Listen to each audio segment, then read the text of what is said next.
Train your mouth to speak, the missing key to real English fluency. Welcome. Today's lesson is not another grammar tutorial, not another collection of useful phrases, and certainly not another exercise where you simply listen in silence.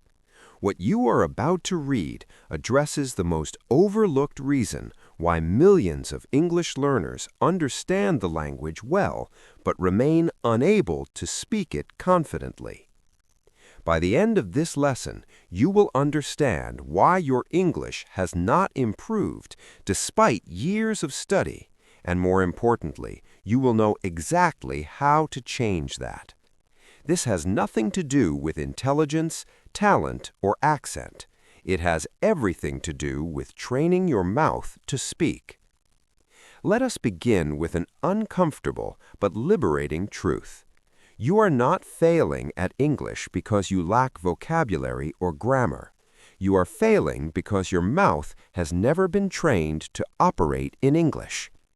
Think about how many English videos you have watched, how many grammar rules you have memorized, and how many hours you have spent listening silently. And yet, when it is time to speak, your voice hesitates, your lips feel stiff, your tongue struggles, and your mind goes blank. This does not happen because you are incapable. It happens because speaking is a physical skill, not merely a mental one. English does not exist only in your head. It lives in your lips, your tongue, your jaw, your breath, and your rhythm.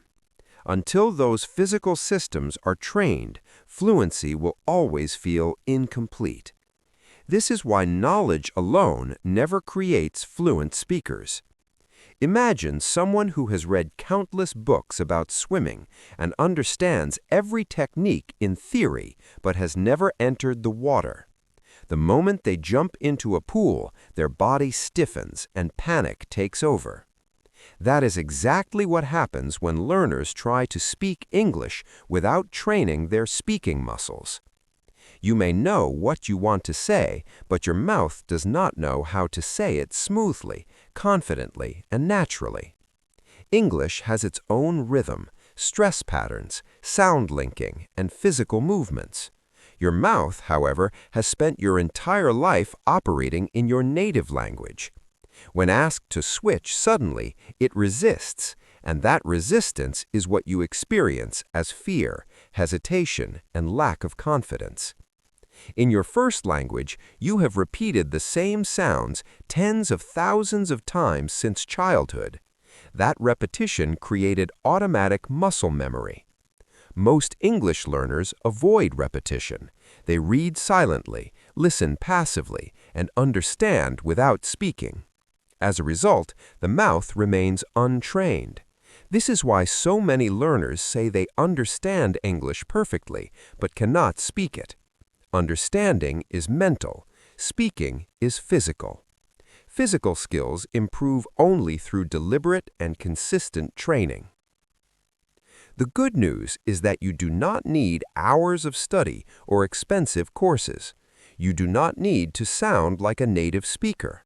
What you need is 5 minutes a day, practiced correctly and consistently. The goal is not perfection, but physical adaptation. Each day, you train your mouth the way an athlete trains their body, slowly building strength, flexibility, and confidence. The process begins by preparing your mouth. Just as athletes warm up before exercise, speakers must loosen their lips, tongue, jaw, and facial muscles. This reduces tension, activates muscles you rarely use, and prepares your mouth to operate in English. A relaxed mouth is a responsive mouth. Next, you practice speaking in front of a mirror. This may feel uncomfortable at first, but it is one of the most powerful techniques for building confidence. When you look into your own eyes and speak, you develop awareness of how you sound and how you present yourself. You learn to control your voice, your facial expressions, and your presence. Confidence cannot grow if you never face yourself. The next stage is shadow speaking. This is where real fluency training begins. Shadowing means listening to a native speaker and repeating immediately, matching their speed, rhythm, intonation, and emotion. You do not pause to translate or correct yourself. You simply follow the sound. This trains your ears, mouth, and brain to work together in real time. It is the same process children use when learning their first language, and it is just as effective for adults. To complete your daily practice, you use a fluency loop.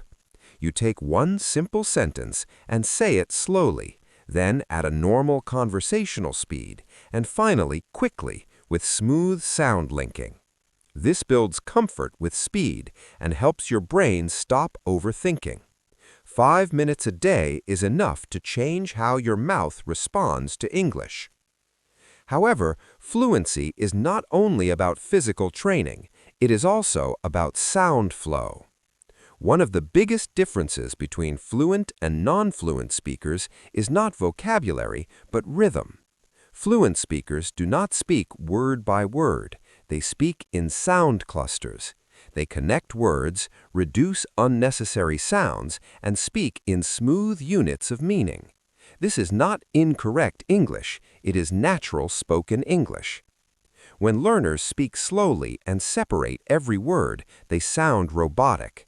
When they speak in clusters, even with small grammar mistakes, they sound confident and natural. Fluency lives in flow, not perfection. English is meant to sound like music, not like a machine. At the same time, you must train your brain along with your mouth. Many learners practice pronunciation, but remain blocked by fear, self-doubt, and overthinking. Your mouth cannot express what your brain refuses to believe. If your inner voice is constantly asking whether you sound stupid or whether you will make mistakes, your real voice will hesitate. This is why emotion matters. People do not remember your grammar, they remember your energy. English is not a mechanical system, it is a living language that carries feeling. When you speak with emotion, you stop focusing on correctness and start focusing on connection. This shift alone can transform your confidence. One powerful technique is to practice like an actor rather than a student. Actors don't worry about mistakes, they focus on meaning and intention.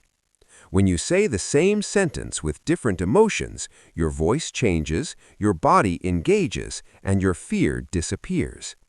Fluency is not about accuracy, it's about expression. To speak naturally, you must also stop translating. Translation slows you down and increases anxiety. Instead, you train your brain to connect English directly to images, emotions, and situations. When English triggers meaning instantly without passing through your native language, fluency becomes automatic. Repetition plays a crucial role in this process, but only when done correctly. Repeating a sentence without focus or variation leads to boredom and frustration. Smart repetition builds layers of fluency. You begin slowly to train clarity, then speak naturally to build flow, then add emotion to build ownership, then increase speed to build reaction time, and finally, use the sentence in real-life contexts to make it part of your identity. This is how sentences stop being memorized and start becoming yours. Fluency is not about remembering what to say, it's about becoming comfortable expressing yourself without fear. The final truth is simple and unavoidable. If you do not train, you will remain silent. Not because you are incapable, but because fluency requires action. Millions of people understand English well, yet very few speak it confidently. The difference is not intelligence or talent, it is daily, deliberate practice. Fluency is built in front of mirrors, in quiet rooms, in awkward moments, and through repetitions no one sees. One day, people will hear you speak and say that your English is excellent. They will not see the training behind it, but you will know. At this moment, you have a choice. You can continue consuming English while staying silent, or you can train your mouth, your mind, and your voice every day. Fluency is not a talent, it is a decision. Say it clearly and mean it. You will no longer stay silent. You will train your mouth every day. You will speak English, imperfectly but bravely. This language is yours. That is where fluency truly begins.